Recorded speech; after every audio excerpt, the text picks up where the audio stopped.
कितने ऐसे लोग थे जिनको भूपेंद्र सिंह हुड्डा ने अपने लोगों को खड़ा करके हराया।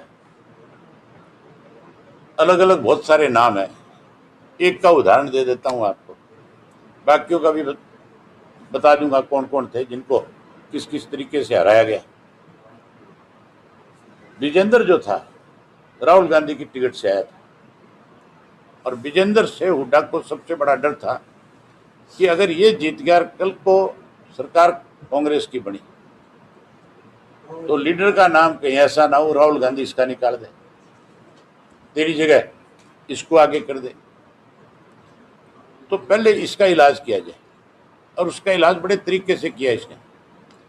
3 इसके चहते लोग थे जिनको ये कहता था तुम्हें चुनाव लड़ाऊंगा। एक तो संडील गांव का था दिलबाग से,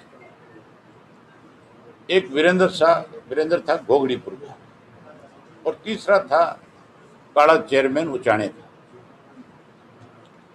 सबको पता था कि तुम इंडिपेंडेंट खड़ा होगे तो चुनाव नहीं जीत सकोगे। ऐसा नहीं था कि उनको पता नहीं था, क्लियर था कि किसी को 10,000 मिल सकते हैं, किसी को 20 मिल सकते हैं, किसी को 15 मिल सकते हैं, इससे ज्यादा नहीं मिलेंगे। जब टिकट कांग्रेस की नहीं थी तो क्लियर हो गया था भी नहीं जीतोगे। बावजूद उसके तीनों को खड़ा किया गया और तीनों ने 60,000 वोट लिए। वीरेंद्र का लड़का 32 वोट से हार गया। इस तरह से इसने भाजपा की मदद करी है। शारदा राठौड़ क्लियर इनकी जीत की कैंडिडेट थी, उसका टिकट काट दिया। ये फौजी जो है बुआनी खेड़ा वाला, ये क्लियर जीत रहा था, रामकिशन, इसकी टिकट काट दी।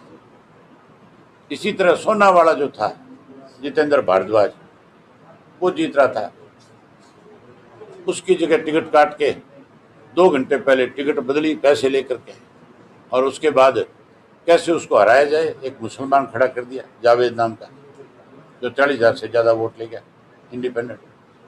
ऐसे 9 कैंडिडेट और हराए इसने। इसकी लड़की जो है अपने निर्मल चौधरी की, वो क्लियर जीत रही थी, उसका टिकट काटा गया।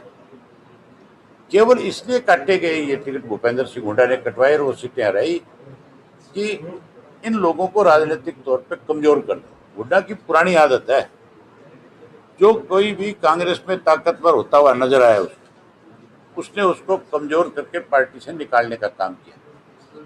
सबसे पहले राव इंद्रजीत को भी नहीं, हाँ राव इंद्रजीत सिंह को निकाला, फिर वीरेंद्र सिंह को पार्टी से अलग थलग किया, फिर उसके बाद अशोक तंवर को, इसको प्रधान बना रखा था, और उसके बाद शैलजा को, सुरजेवाला को, फिर किरण की भी छुट्टी कर दी। अब भी इस प्रयास में लगा हुआ है भी किसी तरह इनकी भी छुट्टी हो जाए, केवल 13 वर्चस्व रहे, तेरे बेटे को ही सारी कमांड सौंप दी जाए। ये बात सबको पता है, बताता हूँ, ये बात सबको पता है आज की डेट में। आपको एक और चीज बताता हूँ कि किस तरह से भाजपा के साथ इसकी बड़ी साठगांठ। राहुल गांधी का इस्तीफा हो गया था, 1 हफ्ते में कोठी खाली करा ली थी, करवाई थी कि नहीं करवाई थी।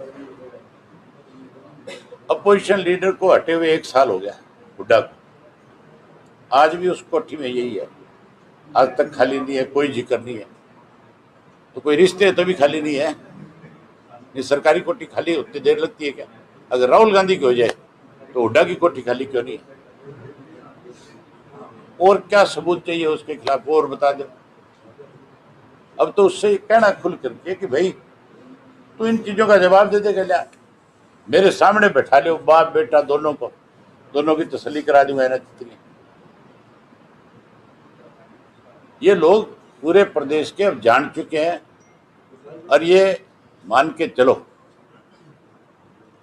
आने वाला समय जो है इंडियन नेशनल लोकदल पार्टी का है। हमारा कार्यकर्ता जो हमारे से अलग होकर के गया था वो वापस यूनाइट हो रहा है। इस रैली में मैं मान के चलता हूं कि 90-95% सारा आएगा, और उसके बाद हम दोबारा अपने सारे साथियों को 100 का 100% जोड़ेंगे। कांग्रेस के बहुत सारे साथी जो है जो किसी वजह से कांग्रेस में चले गए थे, वो भी कांग्रेस को छोड़ करके फिर से हमारे साथ आएंगे। कोई हमारे साथी बीजेपी में गए थे, वो भी आएंगे और 2029 इंडियन नेशनल लोकदल पार्टी सत्ता में आएगी।